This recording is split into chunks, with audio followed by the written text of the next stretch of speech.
Staying on top of the latest developments coming out of the Middle East. Joining us now, Moj Madara, venture capitalist, founder of the Iranian Diaspora Collective and Global Freedoms. Moj, good morning. Good to have you back on here again.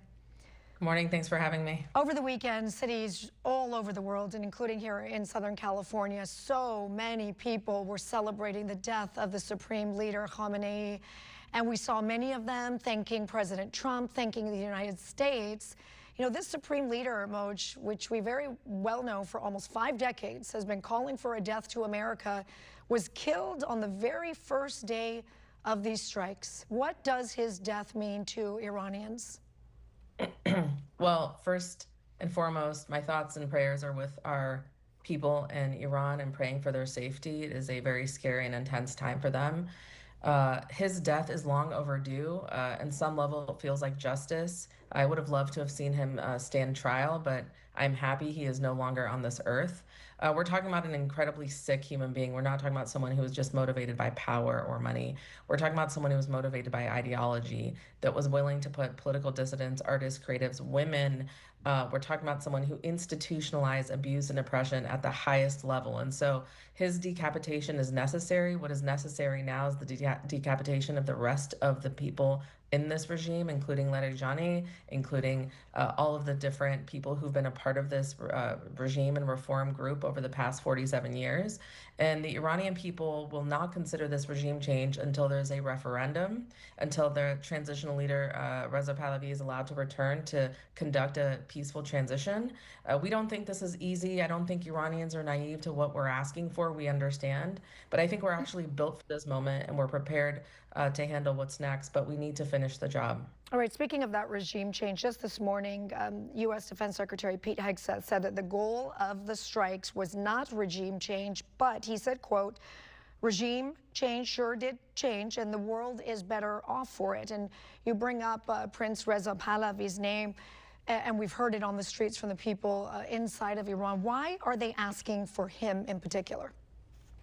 Because he's done the work. He's earned the trust of the Iranian people in and out of the country.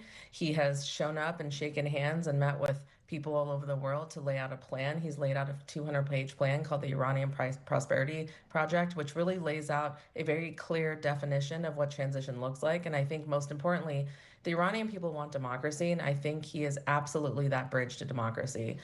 We need to free political prisoners. We need to bring democracy into the country and allow for debate. And I think that's what Iranians are intending. And so before we get there, Pete Hegseth may believe regime change has happened. We do not. We believe that a decapitation has happened. Regime change looks like a referendum for us. We need to continue to support the decapitation of this regime. We need to dismantle surveillance so that the Iranian people can rise. We need to make sure that they are not going to be shot down, so they need low altitude air coverage. We need to make sure that they are armed. If we're going to support regime change truly, then we need to really support the will of the Iranian people. I mean, we're talking about 50,000, 45,000, it's unclear the exact number, people died fighting for this moment. I think we owe them this moment to follow through on what they've asked for. As expected, very quickly, the leadership in Iran changed, naming 3 people as temporary leadership. And President Trump saying over the weekend that Iran has agreed to talk. I think that's changed since then. At the same time, we heard the president of Iran saying that the U.S. will be attacked and U.S. military bases, as we've seen over the weekend, and also neighboring countries all being attacked as well. Should the president at any point have a conversation with Iran? I think we are beyond conversations. We've had decades of trying to make deals, whether it was JCPOA or reform, and those days are gone. At this point, their intention has been clear. I think when people tell you who they are, believe them. I think what's very difficult for Americans to understand at this point is that you are seeing the Gulf states break with Iran. They have been wanting to break with Iran. They've now attacked the Kingdom of Saudi Arabia. The Aramco faculty or facilities were hit earlier last night. And so at this point, I think there's no world and where anyone in the region is going to agree to keep this regime in place.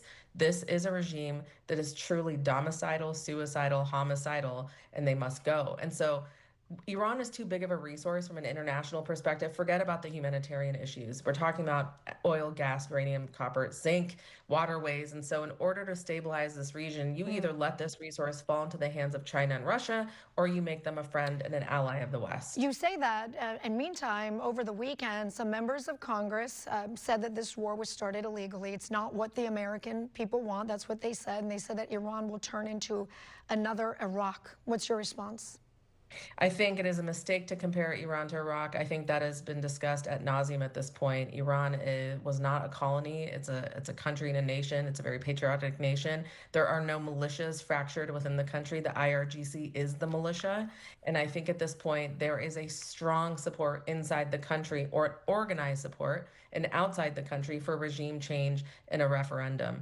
I think at this point, the constant comparing it to Iraq, those people probably need to get some therapy. But the Democrats need to not make this, and I say this as a Democrat. I myself am a Democrat. They need to not make this a bipartisan issue. They need to make this a bipartisan issue. This cannot be about anti-Trump. I don't believe that President Obama had congressional support on Libya. I think we bombed there for close to 7 months. And so we need to be realistic here. We need to be honest about what this is. I don't know the details of how they're thinking through all of this, but we can't sort of hold one standard to one party and not to the other. And we all know Iraq was a mistake. I did not support that invasion, but I absolutely support this intervention and strategic military action. All right, Moj Matera, we appreciate your time.